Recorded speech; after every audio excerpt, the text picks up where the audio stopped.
Kumusta mga kaibigan? Isang kwentong muli ang aking ibabahagi sa inyo na tiyak nakapupulutan nyo ng aral. Pero kung bago ka pa lang sa aking channel, ay pakilike po ng ating video.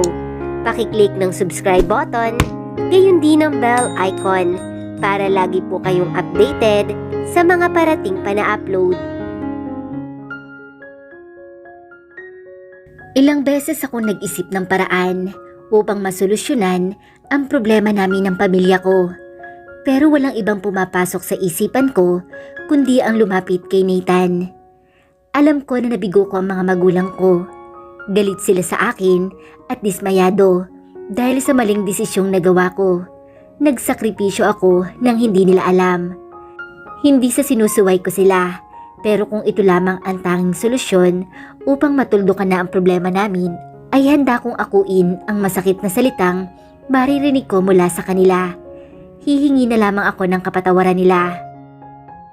Hindi ako magsasawang gawin to sa iyo palagi. Bulong ni Nathan sa puno ng aking tenga. You're so fucking hot, my Isabella. Paos ang boses niya. Nasa itaas ko siya habang nakatukod ang magkabila niyang kamay sa magkabila kong gilid habang pinapaliguan niya ng halik ang aking leeg. Napapikit ako. Kung kinakailangang katawan ko ang maging puhunan upang bumalik sa lahat ang normal, ay paulit-ulit kong ibibigay ito sa kanya. Kahit alam ko na mali. Total naman ay nagsimula na ang lahat sa mali. Sasabay ako sa agos. Sasabayan ko siya at sa huli, sisikapin kong may itama ko ang lahat ng ito. Gusto ko ang ginagawa ko at hindi ako napipilitan. Iyan ang paulit-ulit na binubulong ko upang makumbinsi ko ang aking sarili na hindi labag sa loob ko ang pagpayag ko sa kanya na gawin ito sa akin. Naramdaman ko na mas naging agresibo pa ang pagkilos ng kamay ni Nathan sa katawan ko. Bumaba ang labi nito sa balikat ko, pababa sa gitna ng dibdib ko. Hinalikan niya ako doon kahit may suot pa rin akong damit. Inilayad ko ang katawan ko at idinilat ko ang mga mata ko. Hinuli ko ang paningin niya at pinampungay ko ang mga mata ko na magtama ito sa kanya. Kinagat ko ang pang-ibabang labi ko dahilan upang halikan niya ako dito. Agresibo ang bawat kilos ng labi ni Nathan. Nagawa niya pang kagatin ang labi ko habang pisil-pisil ng kanan niyang kamay ang dibdib ko at nanatili namang nakatukod sa kama ang kaliwa niyang kamay. Napaungol ako, niyakap ko ang braso ko sa leeg niya at hinapit siya sa katawan ko. Dahilan upang tuluyang siyang makapatong sa ibabaw ko. Nagpatuloy kami sa paghahalikan. Mas lalo ko pa siyang diniin sa akin. Ginalaw-galaw ko pa ang balakang ko at pilit na sinasalubong ang paggalaw ng balakang niya. Bigla ay napadaing si Nathan at umalis sa ibabaw ko. Nahiga ito sa tabi ko habang hawak ang tagiliran niya na kung hindi ako nagkakamali ay doon siya sinaksak ng tatay ko. Kasabay ng pagpikit niya ay naramdaman ko ang paghabol niya ng hininga. Napangisi ako ng lihim dahil doon. Mabuti nga sa kanya. Sinadya ko talagang ihapit siya sa akin upang matamaan ang sugat niya. At upang hindi niya mahalata na masaya akong makita siyang nasasaktan, ay bumangon ako at dinaluhan siya. Bakit Nathan? Ayos ka lang ba? Kunwari ay may pag-alalang tanong ko sa kanya. Nagawa ko pang haplusin ang pisngi niya. Napadilat naman ito at tiningnan ako ng masama. Tinabig nito ang kamay ko. Nagkibit balikat ako. Mabuti nga at ginawa niya iyon. Nandidiri ako at labag sa loob ko ang ginawa kong paghaplos sa kanyang pisngi. Dahan-dahan itong bumangon at sumandal sa headboard ng kama. Kasalanan to ng magaling mong ama. Nagtatangis ang bagang nasaad ni Nathan at inis na ginulo ang buhok niya. Muli ay napaangat ang gilid ng labi ko. Ang sarap lang kasi na makitang nasasaktan siya. Napaka-satisfying sa paningin ko. Come here, my sweet Isabella. Maya-maya ay saad nito at saka tinapik ang hita niya. Agad naman akong tumalima sa kanya. Katulad ng kagustuhan ni Nathan ay naupo ako paharap sa hita niya. Agad na dumako ang kanang kamay niya sa balakang ko at pinisil ako doon. I can't fuck you right now. Hahayaan ko muna maghilom ang sugat sa tagiliran ko. Agad na nagsalubong ang magkabila kong kilay. Isa siguro sa kailangan kong aralin ay ang emosyon ko. Dahil kapag hindi ko nagugustuhan ang naririnig ko, ay nagre-react kaagad ako. Lapit ka pa sa akin. Utos ni Nathan sa akin. Bahagya rin siyang bumangon sa pagkakasandal at mas hinapit pa ako sa kanya. Since I don't have the capacity to fuck this moment, I want you to do the work instead. Kung kanina ay puno ng galit ang boses ni Nathan, ngayon naman ay puno iyon ng lambing at pang-aakit. Anong gusto mong gawin ko, Nathan? Sinubukan kong gayahin ang tono ng kanyang boses na tila ng aakit. Mula sa pagkakasubsob ng kanyang mukha sa aking leeg ay napaayos ito ng upo at bumungad sa akin ang nakakaloko niyang ngisi. Pleasure me, my sweet Isabella. Paglaruan mo ang katawan ko gamit ang kamay at bibig mo. Halata sa boses nito ang tuwa at mababakasan pa sa kanyang mga mata ang pagliyab ng apoy na puno ng pagnanasa. Napakuyom ako ng kamao, pero imbes na magreklamo ay tumango ako dito. Nagpakawala pa ako ng isang matamis na ngiti at sa pagkakataong ito ay ako ang dumukwang papalapit sa puno ng kaliwa niyang tenga. Itinukod ko pa ang magkabila kong kamay sa dibdib niya. Masusunod aking kamahalan. Bulong ko at hinipan ko ang kanyang tenga. Narinig ko naman ang malutong niyang pagmumura. Ginawa ko ang kagustuhan ni Nathan.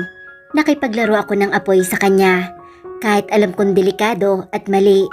Nakipagsapalaran ako kahit alam kong walang kasiguraduhan kung saan ba patungo itong ginagawa ko. Hindi ko na mabilang sa isipan ko kung ilang beses pang nagpakawala ng mura si Nathan. Kanina pa itong panay mura at daing habang hinahalikan ko siya sa kanyang leeg. Hindi ko maitatangging mabango si Nathan at nakakaliyo ito dahilan upang madala ko sa ginagawa ko sa kanya. Wala akong alam sa ganitong bagay, pero dahil sa 2 beses nang may nangyari sa amin ay nagkaroon ako ng ideya at unti-unti akong natuto. Muli ay napadaing si Nathan nang bumaba ang labi ko sa hubad at mabuhok niyang dibdib. Nagangat ako ng tingin at hinuli ang paningin niya habang dinidilaan ko ang dibdib niya. Pumungay ang mga mata niya dahil doon. Napangisi ako at inangat ko ang kaliwa kong kamay sa buhok niya. Marahan ko siyang sinabunutan doon habang pababa ako ng pababa mula sa kandungan niya. Hanggang sa tuluyan na akong nakaluhod paharap sa kanya. Bumaba din ang labi at dila ko sa matigas niyang tiyan pababa sa puso niya. Nagpaikot-ikot ang labi ko doon sa puso niya. Sinadya kong paglaruin doon ang dila ko. Napangisi ako. Hindi lang ikaw, Nathan, ang marunong maglaro. 2 beses mo akong nilinlang, kaya natuto na ako mula sa iyo. Hinawakan niya ako sa tuktok ng ulo ko at pilit na pinababa iyon sa pagitan ng magkabila niyang hita. Tila frustrated na ang kanyang boses. Masunurin ako at gagawin ko ang lahat ng gusto niya. Pero hindi sa pagkakataong ito. Imbes na sundin ko ang gusto niya ay bumangon ako at naupo sa harapan niya nang tila walang nangyari. Isabella, continue what you are doing. Halos mabinga ako dahil sa murang naririnig ko sa kanya. Ganyan ba talaga ang mga mayayaman? Mahilig idugtong ang mura sa mga sinasabi nila oras na may hindi sila magustuhan. Tila may pang-aakit ngunit inosente akong ngumiti sa kanya. Nathan, lumapit ako sa kanya at dumukwang. Hinaplos ko ang pisngi niya upang makuha ko ang atensyon niya. Pinalambing ko rin ang boses ko upang hindi niya mahalatang namumuhi ako sa kanya. What? Galit na sambit nito. Isabella, you don't do this to me. Umiling ako sa kabila ng pagharumindato niya. Nathan, darating tayo sa puntong iyan. Naibuka ko na ang hita ko sa iyo kanina at ngayon ay ako naman ang pakinggan mo sa pakay ko sa iyo. Pilit ko pa rin pinakalma ang boses ko kahit sa totoo lang ay gusto ko nang sampalin ang kaharap ko. Nagsalubong ang magkabila niyang kilay, halatang hindi nagustuhan ang narinig mula sa akin. I didn't get inside you yet, so there's no penetration happen. What the fuck are you talking about? Napabuga ako ng hangin. Nathan, Kung tutuusin ay lugi na ako sa'yo. Ginawa ko ng gusto mo sa katawan mo. Ngayon, ay ako naman ang pakinggan mo. Tiningnan niya ako ng masama. You don't yell at me, Isabela. Baka nakakalimutan mong ikaw ang lumapit sa akin dito. Nasa teritoryo kita, ay kaya kong gawin lahat sa'yo. Kung gugustuhin ay kaya rin kitang patayin dito na walang nakakaalam. Nagtangis ang bagang ko. Nakaramdam ako ng takot. Pero hindi ko iyon pinahalata. Imbes ay hinamon ko pa ito. Patayin mo? Sige. Nang sa gayon ay hindi mo na mapakinabangan ang katawan ko. Malakas ang loob na saad ko. Alam kong hindi niya iyon magagawa dahil katulad ng sinabi niya ay tila binabaliw ko ang sistema niya dahil sa nangyari sa amin. Natigilan si Nathan. Nagliliyab ang mga mata nito sa galit. What, Isabela? I could fuck any woman I want. Hindi ka espesyal. Talaga? Taliwas sa mga lumalabas sa bibig mo. Sa mga naging kilos mo, Nathan. Halos mabaliw ka nga sa katawan ko. Naalala mo nung may nangyari sa atin sa sasakyan? Lumapit ako sa kanya nang makita ko siyang natigilan. Umangat ang kanang kamay ko at hinaplos ang pisngi niya. Ramdam ko na nag-enjoy ka nun. Sarap na sarap ka pa nga sa katawan ko at napakadaming pulang markas sa leg ko. Ngayon, sabihin mo sa akin na hindi totoo ang mga sinasabi ko. Muli ay hindi nakaimik si Nathan, dahilan upang mapangisi ako. Nakita ko pa ang sunod-sunod na paglunok nito. Okay, we'll talk now. Stop it. Let's negotiate now. Mas lalo mo lang pinapainit ang katawan ko. Nakaigting ang mga pangangsaan nito at dahan-dahang bumangon sa kama. Naglakad ito patungo sa sofa. Naupo ito doon. Matagumpay naman akong napangiti. Malakas ang loob ko na hindi siya mananalo sa akin. Oras na katawan ko na ang usapan. Kaya kahit mali, gagamitin ko ito para mabilog ang ulo ng bilyonaryong nasa harapan ko. Come here and let's talk. Let's get this done with. Mababa ngunit tila napipikon pa rin ang tono ng boses ni Nathan. Lihim naman ako napangiti bago sumunod sa kanya. Naupo ako sa harapan niya. Narinig ko ang buntong hininga nito bago tumango sa akin. Senyales na pinapauna niya akong magsalita. Nathan, alam kong tuso ka at mapanlin lang. Ilang beses mo akong naisahan. Panimula ko. Pinipigilan ko lamang ang galit ko at gusto kong mauwi sa matiwasay ang pakikipagsugal ko sa lalaking ito. Ngunit sa pagkakataong ito ay gusto kong makasigurado. Dagdag ko pa. Nakita ko naman ang pag-angat ng labi nito na tila natutuwa sa una kong sinabi. Gusto kong gawin mo lahat ng sinabi ko kanina. Dahil sa'yo, kaya na-hospital si nanay ko. Dahil sa pagsugod ng tatay mo, kaya iyon nangyari. Don't blame it to me. Nakaismid na putol niya sa akin. Manahimik ka, pakinggan mo muna ako. Ani ko at tiningnan ito ng masama. Kaya ang una ay gusto kong sagutin mo ang pagpapagamot niya. Alam mong mahirap lang kami. Pangalawa, ibalik mo sa amin ang titulo ng bahay at lupa. Aren't you done with the land title, King? Tila nababagot na tanong nito. Nagtangis ang bagang ko. Mahalaga iyon sa amin. At kahit 2 beses mo akong nililang doon, ay hindi kita titigilan.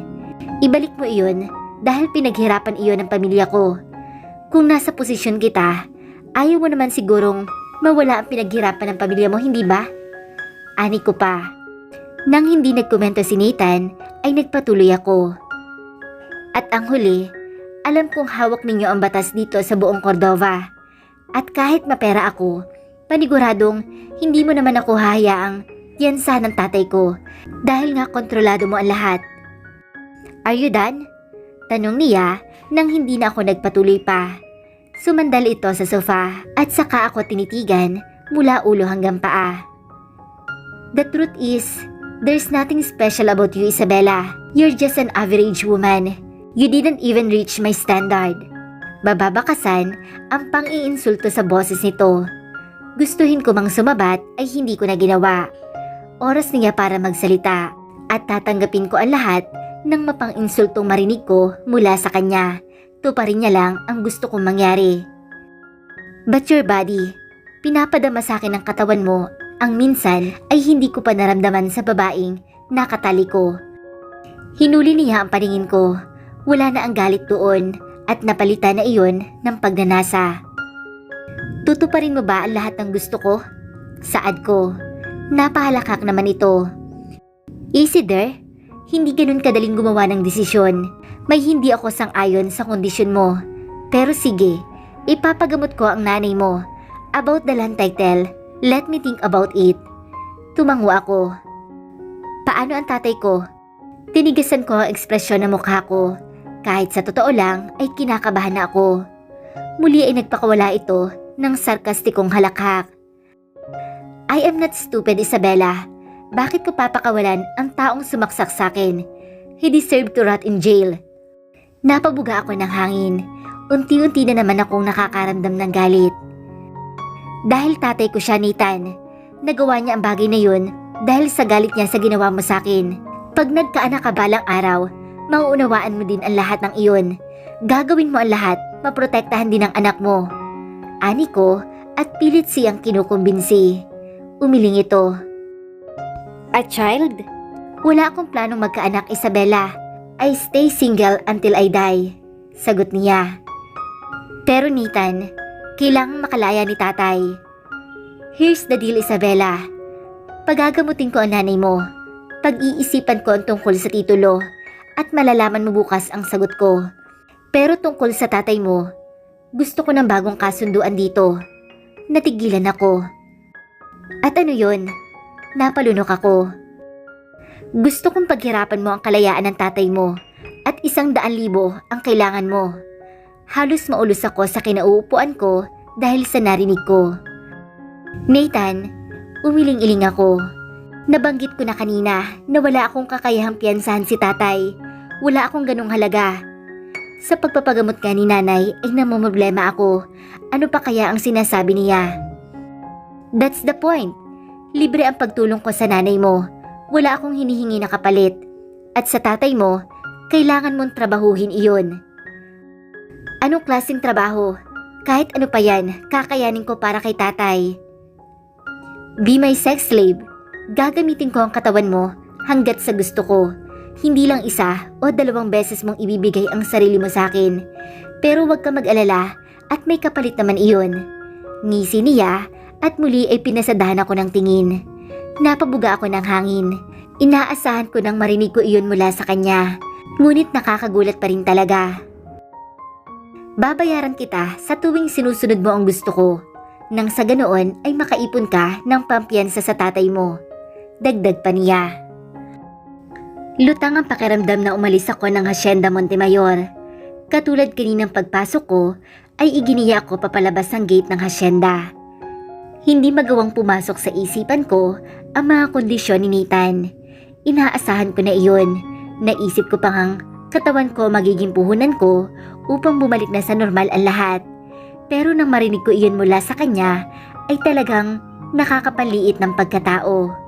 Walang laban ang mahirap na katulad ko sa isang napakayamang katulad niya. Lahat ay gagawin niya upang sa kanya pumabor ang lahat.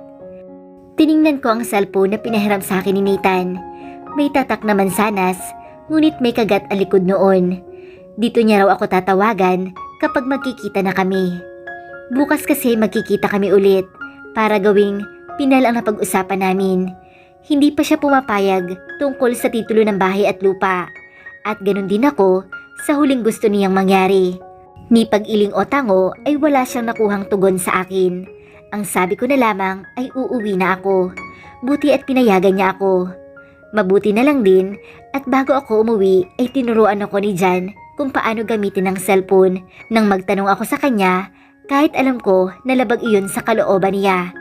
Tinawag niya pa akong tanga dahil doon. Hindi na lang ako nakaimik dahil totoong hindi pa ako nakakagamit ng cellphone sa buong buhay ko. Nagpakawala ako ng buntong hininga at saka dire-diretsyong naglakad patungo sa bahay ni Jenny. Gabi na at kung hindi ako nagkakamali ay pasado 7:00 na. Hindi ako nag-abalang sumakay ng jeep dahil malapit lang naman ang hacienda sa amin. Ilang minuto lang siguro ako naglakad patungo sa bahay ni na Jenny. Pagkapasok ko sa loob ay nagulat ako nang makitang Gulat na gulat ito. Isabela, saan ka galing at naka-uniform ka pa rin? Akala ko pumasok ka sa trabaho mo at hindi kita naabutan dito. Nag-iwas ako ng tingin kay Jenny at pinasadahan ang suot ko. Doon ko lang din napansin na tama ang sinabi ni Jenny. Diyan sa labas, nagpahangin. Tugon ko at sinubukan ko pang wag mautal. Nang wala akong makuhang tugon kay Jenny, ay nilingon ko ito at nakita kong ganoon na lamang ang tingin nito. Sigurado ka? May pagdududa sa boses niya. Tumango naman ako. Oo nga, napasarap ang pagtambay ko kanina.